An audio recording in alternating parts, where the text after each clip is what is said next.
안녕하세요. 오늘 이 아침에 나오신 성도님들을 환영합니다. 오늘 저희들이 함께 모여 이 과렌테나 레포르사다 동안에 하나님 앞에 기도하며 간구하고 또 하나님이 응답하시는 귀중한 축복된 삶을 사시는 우리 중앙교회 성도님들 되시기를 간절히 축원드립니다.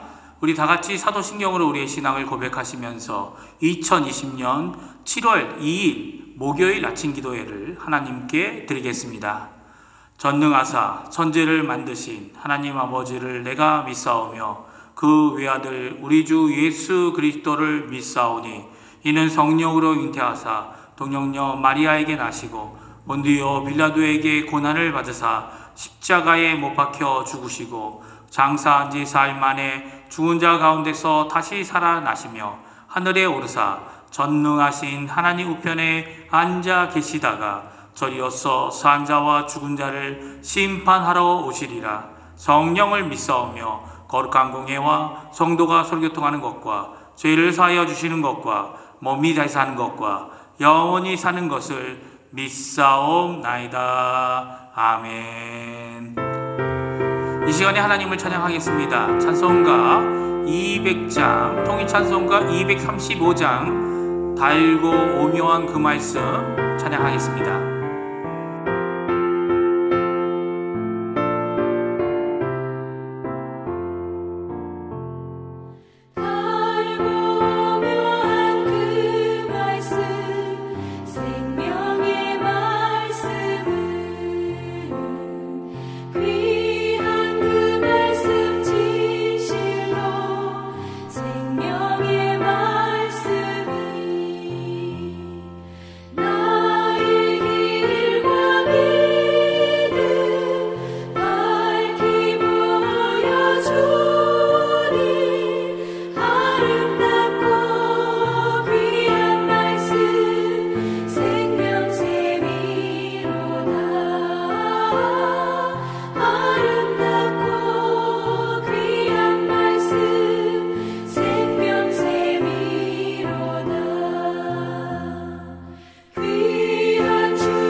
아멘. 저희들이 합심하여 기도하겠는데요. 세 가지 기도 제목으로 함께 기도하기 원합니다. 첫 번째로는 교회와 성도님들을 위해 기도해 주십시오.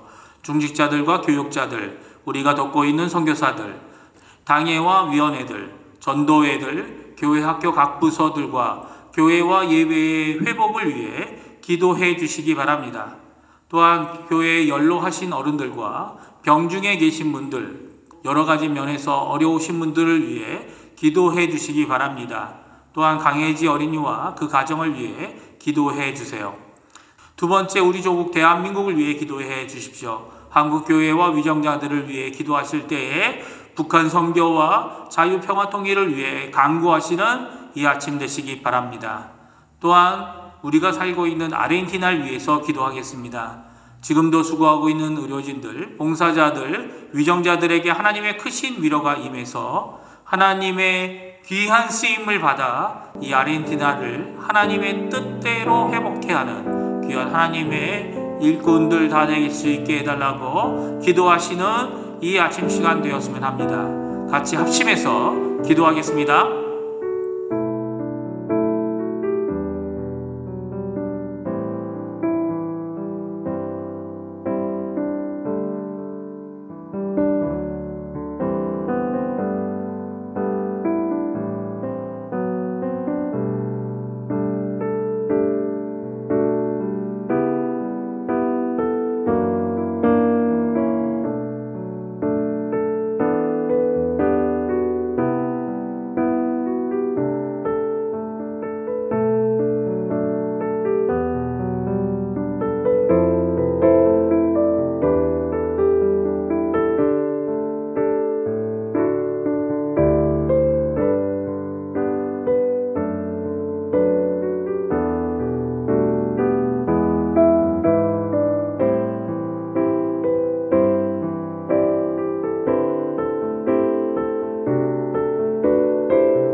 예수님의 이름으로 기도합니다. 아멘.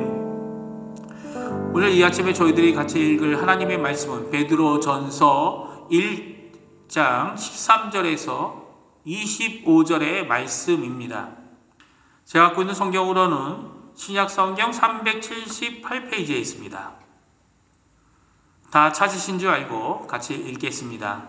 그러므로 너희 마음에 허리를 동이고 근신하여 예수 그리스도께서 나타나실 때에 너희에게 가져다 줄 은혜를 온전히 바랄지어다.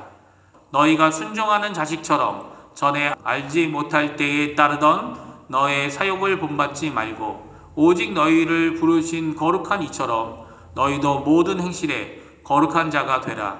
기록되었으되 내가 거룩하니 너희도 거룩할지어다 하셨느니라. 외모로 보시지 않고 각 사람의 행위대로 심판하시는 이를 너희가 아버지라 부른즉 너희가 나그네로 있을 때를 두려움으로 지내라. 너희가 알거니와 너희 조상이 물려준 헛된 행실에서 대속함을 받은 것은 은이나 금같이 없어질 것으로 된 것이 아니요 오직 흠없고 점없는 어린 양 같은 그리스도의 보배로운 피로 된 것이니라. 그는 창세 전부터 미리 알린 바 되시니나 이 말세에 너희를 위하여 나타내신 바 되었으니 너희는 그를 죽은 자 가운데서 살리시고 영광을 주신 하나님을 그리스도로 말미암아 믿는 자니 너희 믿음과 소망이 하나님께 있게 하셨느니라. 너희가 진리를 순종함으로 너희 영혼을 깨끗하게 하여 거짓이 없이 형제를 사랑하기에 이르렀으니 마음으로 뜨겁게 서로 사랑하라. 너희가 거듭난 것은 썩어질 씨로 된 것이 아니요 썩지 아니할 씨로 된 것이니 살아있고 항상 있는 하나님의 말씀으로 되었느니라. 그러므로 모든 육체는 풀과 같고 그 모든 영광은 풀의 꽃과 같으니 풀은 마르고 꽃은 떨어지되 오직 주의 말씀은 세세토록 있도다 하였으니 너희에게 전한 복음이 곧 이 말씀이니라. 아멘. 베드로전서 1장 13절에서 25절 말씀으로 3 더하기 1의 명령들이란 제목으로 함께 하나님의 말씀 나누기 원합니다. 오늘은 어제부터 읽고 있는 베드로전서 1장 말씀을 다 읽었습니다. 어제는 세 부분으로 나누어 있었는데요. 그 세 부분의 말씀을 근거하여 오늘 사도 베드로가 겉면의 말씀을 하고 있는 것을 보게 됩니다. 몇 가지 명령을 주고 계십니까? 3 더하기 1의 명령을 주고 있습니다. 조금 어렵게 표현했지만 모두 4개의 명령이 나옵니다.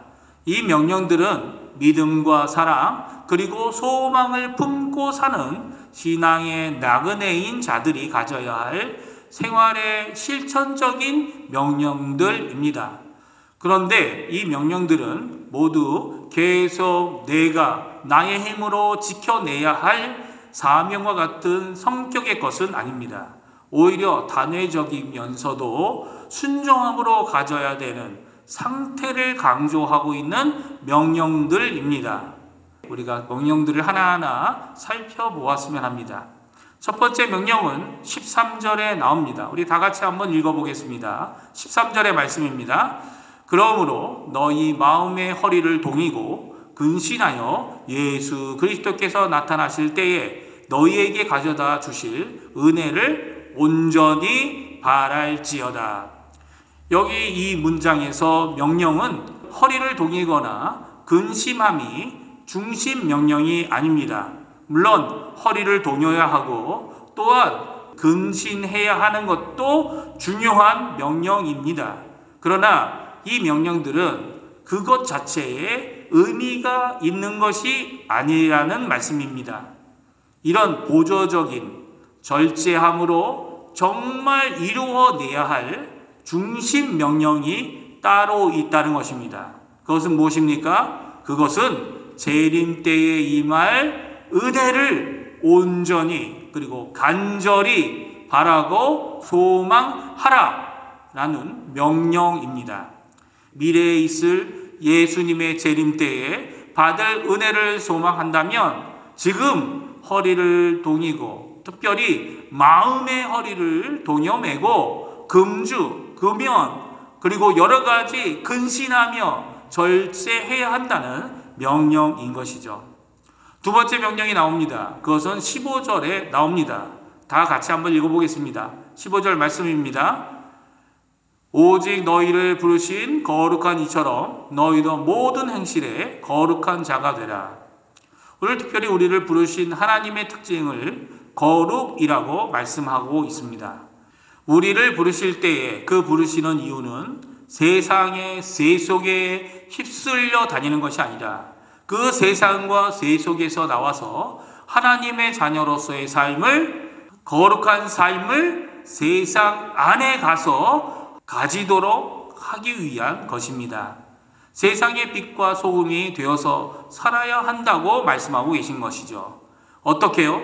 모든 행실에 거룩한 자가 되어야 한다고 말씀하십니다. 그런데 문제는 우리에게 이 거룩함의 성품을 이뤄낼 가능성도 능력도 그 어떠한 근거도 없다는 것입니다. 오히려 이 거룩함은 15절과 같이 우리를 그의 거룩한 성품에 참여하게 하는 하나님께서 가진 거룩입니다.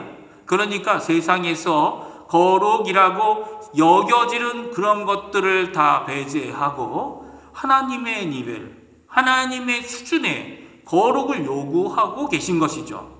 사실 이 명령은 우리가 거룩하고 거룩하라고 거룩하게 스스로 만들라고 하는 명령이 아닙니다. 그러니까 이 15절에 너희도 모든 행실에 거룩한 자가 되라 라는 이 말씀은 거룩함을 받아 누리는 자가 되라는 수동적인 명령입니다. 우리 스스로의 힘으로 거룩함을 얻을 수 없습니다. 우리가 이미 받은 하나님의 형상은 어그러지고 거스러져서 상실된 자들이 바로 우리였습니다.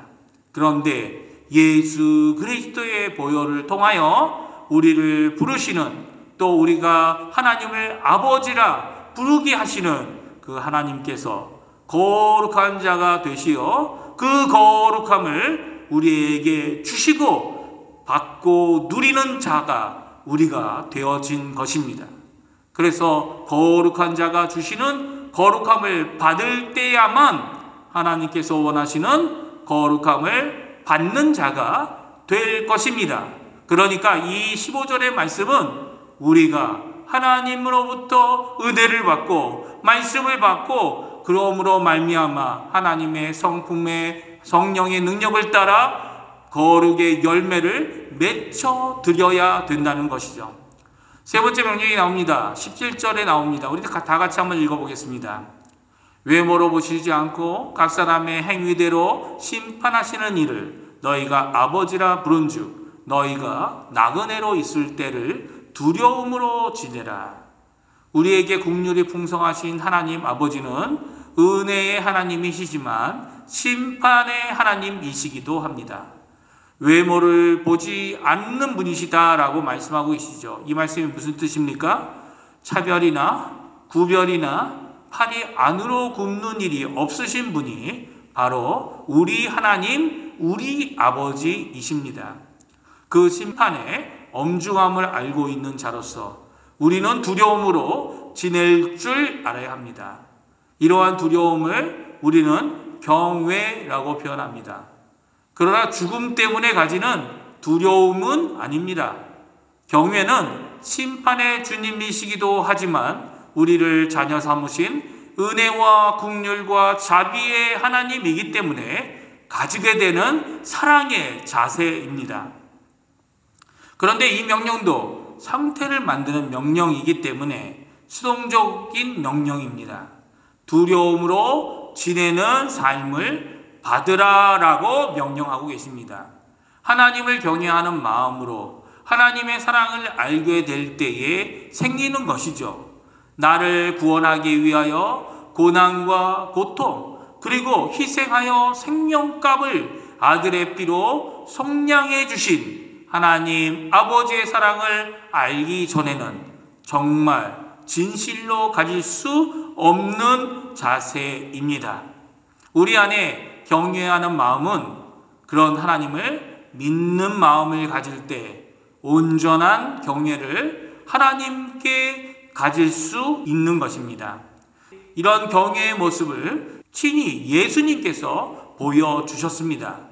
오늘 본문 19절에서 21절까지는 우리가 믿는 예수님이 어떤 분이신지 말씀해 주고 계십니다. 같이 한번 읽어봤으면 좋겠습니다. 19절에서 21절까지 말씀입니다.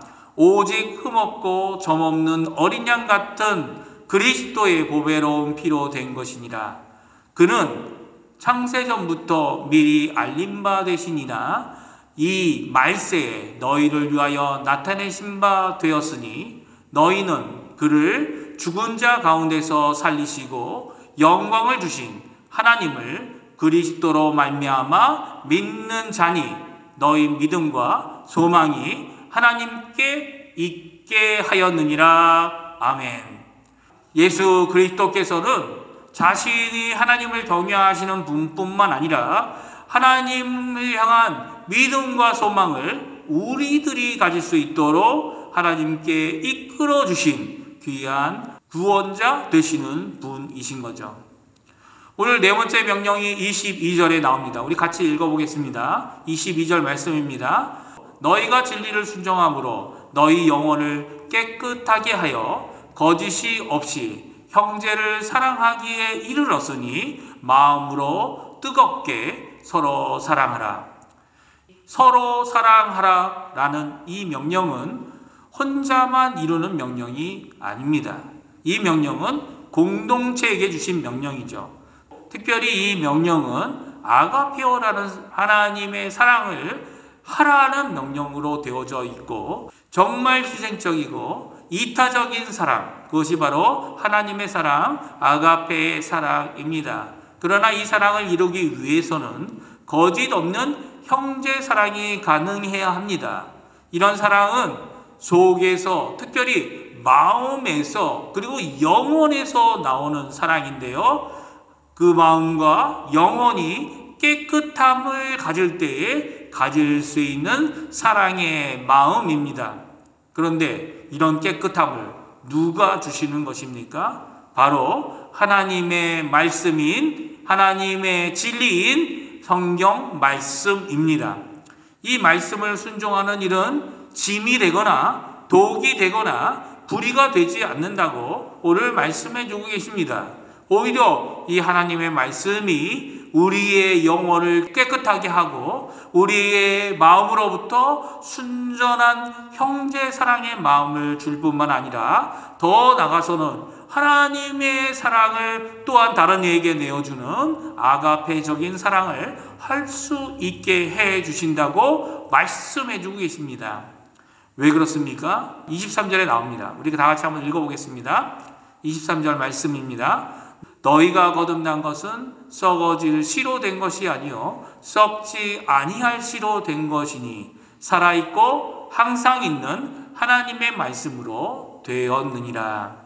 살아있는 하나님 말씀이기 때문이죠. 그러니까 글자로 적혀있는 문자에 속한 책의 글자를 말하고 있는 것이 아닙니다. 오히려 살아있다라는 것이죠. 이 살아있다라는 의미를 히브리서 4장에 잘 말씀해 주고 계십니다. 우리 12절 말씀, 13절 말씀 같이 읽어보겠습니다. 하나님의 말씀은 살아있고 활력이 있어 좌우의 날선 어떤 검보다 예리하여 혼과 영과 및 관절과 골수를 찔러 쪼개기까지 하며 또 마음과 생각과 뜻을 판단하나니 지으신 것이 하나도 그 앞에 나타나지 않음이 없고 우리의 결산을 받으실 이의 눈앞에 만물이 벌거벗은 것 같이 드러나느니라. 여기서 살아있다는 것은 단순히 운동력이 있는 정도를 말하고 있는 것이 아닙니다. 살아있고 예리한 말씀이 나를 찌릅니다. 혼과 영과 관절과 골수와 마음과 생각과 뜻을 판단하는 것이 바로 살아있는 하나님의 말씀입니다. 숨길 수 없습니다. 그 살아있음이 우리를 변화하게 하고 우리를 정결하게 하고 결국 하나님의 사랑을 이루게 하신다는 것이 말씀인 것이죠. 왜냐하면 두 번째 특성 때문입니다. 두 번째 특성은 항상 있는 말씀이기 때문입니다. 여기서 항상 있다라는 단어는 남아있다라는 단어를 썼습니다. 그러니까 세상의 모든 것은 언제 왔다 언제 가는지 모르게 없어지지만 하나님의 말씀은 항상 남아있다라는 겁니다. 세상의 철학과 학문들, 하나님의 말씀을 대항하여 논리를 폈던 주장들 모두가 역사 속에 묻혀버렸지만 무엇만 남았습니까? 살아있고 항상 계시는 하나님의 말씀만이 지금도 미래에도 영원토록 남아 있을 것이라고 말씀해 주십니다. 이 살아계시고 영원히 항상 계시는 이 말씀 때문에 우리가 하나님의 사랑을 서로 나눌 수 있게 된다고 오늘 명령해 주십니다. 오늘 이렇게 4가지의 명령 앞에 우리가 섭니다. 이 명령들은 내 것으로 죽일 수 없는 명령들입니다. 그러나 예수 그리스도의 희생, 값진 보혈의 십자가의 죽으심 때문에, 또한 예수 그리스도의 말씀 때문에 믿음도, 소망도, 사랑도, 은혜도, 기쁨도, 순전함도, 거룩함도 다 가능하게 된 것입니다. 모두 하나님으로부터 선물로 받아 우리가 누리게 되고, 또 인생의 나그네인 우리를 하나님의 자녀로 오늘 그리고 앞으로도 세워 주시고 계신 것입니다. 오늘 이 말씀을 기억하시면서 함께 기도하시는 우리 중앙교회 성도님들 되시기를 간절히 축원드립니다. 이 명령들을 기억하시고 이루실 힘과 능력을 받기를 하나님을 바라며 간구하시어 이 말세지 아래 주님이 쓰시기에 합당한 그릇과 도구들이 되어 의의 병기로 승리하시는 하루를 사시는 우리 중앙교회 성도님들 다 되시기를 간절히 축원드립니다. 기도하겠습니다. 할렐루야. 하나님 아버지 감사합니다. 오늘 이 말씀을 통해 저희들이 도전을 받습니다. 하나님의 자녀가 된 자들이 받은 은혜의 명령들, 은혜의 능력들, 은혜의 하나님의 역사를 저희들이 듣습니다. 오늘도 살아계시고 항상 계시는 하나님의 말씀으로 인하여, 또 예수 그리스도의 보혈로 인하여 저희들이 하나님 앞에 거룩함으로, 하나님 앞에 사랑함으로, 하나님 앞에 소망을 가지고 하나님 앞에 믿음으로 살아가는 귀중한 자녀들이 되게 해주신 것 너무나도 감사합니다. 그러나 저희들 아직도 연약하고 아직도 해결되지 않은 여러 가지 문들이 있는 것처럼 보입니다. 그 모든 것들도 하나님 앞에 내어놓습니다. 저희의 연약한 믿음을 굳세게 해주시고 저희의 마음을 오늘도 정결케 해주실 뿐만 아니라 죄로부터의 여러 가지 유혹으로부터 우리를 건져 주셔서 하나님의 백성으로, 하나님의 자녀로 예수 그리스도의 복음을 전하는 사명을 잘 감당하는 우리 중앙교회 성도님들 다 되도록 주님 역사하여 주시옵소서. 지금 창궐하고 있는 이 코로나 재난 가운데 저희들이 있습니다. 저희를 홀로 두지 아니하시고 오늘도 사늘과 같이 둘러 보호하시는 그 하나님의 보호하심 안에 기쁨을 누리며 찬양과 영광을 돌리는 하루가 되도록 주님 역사하여 주시옵소서. 감사드리며 예수님의 이름으로 간절히 기도하옵나이다. 아멘. 하늘에 계신 우리 아버지여, 이름이 거룩히 여김을 받으시오며 나라가 임하옵시며 뜻이 하늘에서 이루어진 것 같이 땅에서도 이루어지리이다.